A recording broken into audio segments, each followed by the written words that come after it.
Sunday Mass in Bujumbura, capital of Central Africa's Burundi. After the recent presidential coup, all prayers were for a country desperately struggling to avoid all-out civil war and the bloody fate of its neighbour, Rwanda. Silence descended over the city after the coup, marking the end of a 3-year experiment in power sharing between rival Tutsi and Hutu ethnic groups. The Tutsi-controlled army replaced the Hutu president Sylvestre Ntibanguntanya with this man, Tutsi Major Pierre Buyoya, a military strongman with a clear agenda. The sense of the change is clear. We have a dramatic choice to choose between going through genocide without doing nothing, or choice to try to stop genocide. I think all our friends around the world have to understand that.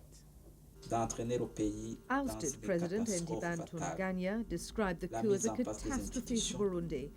Hopes for an international African peacekeeping force have been dashed by the new regime. His staff fled into hiding, many senior ministers turning to Bujumbura's embassies for protection. Ntibanguntanya himself took refuge in the United States' ambassador's residence.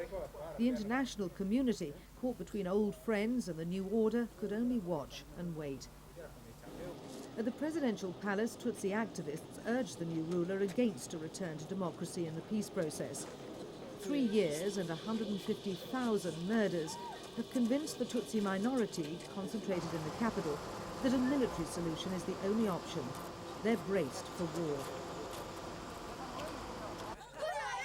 From the mouths of children, Buyoya, the man to protect the Tutsis from the Hutu militias. Pierre Buyoya is not new to presidential power in Burundi. In 1987, he overthrew the radical Tutsi dictator Jean-Baptiste Bagaza and is regarded as a moderate who paved the way for democracy in 1993. But the Tutsis who supported him in the 1980s are also behind the latest coup. Despite assurances of fresh elections, he's unlikely to confront the army, the real power in Burundi.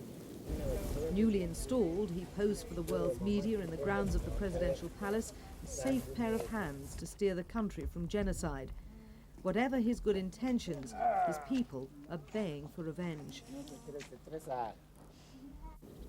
The overthrow of the Hutu president came after this massacre of 350 Tutsi women and children by Hutu extremists in Bugandena refugee camp in central Burundi. But horrifying as these pictures are, they're images the government wants the world to see. Not far away, immediately after the coup, up to 150 Hutu students were killed in reprisals watched by Tutsi troops. Their bodies were immediately buried before the killings could be reported. The day after Bugandena, protesting Tutsi youths took to the streets, their greatest desire to fight the rebels who they fear are planning a Tutsi Holocaust. In such an atmosphere, no Hutu president, however moderate, would be tolerated for long. Many of the women and children victims at Bugandena were vulnerable because their menfolk were killed in a similar massacre in 1993. The funeral for their widows and orphans offered a potent symbol, if one were needed, of Hutu brutality. President Ntibanguntanya has made bold displays of reconciliation his trademark, but his attendance at the funeral was badly received. Placards calling for his arrest and showing him drinking Tutsi blood gave a hint of the reception awaiting him. The Tutsi Prime Minister Antoine Nduweyo was welcomed, but stones and mud began flying at the president, isolated with only his bodyguards to defend him.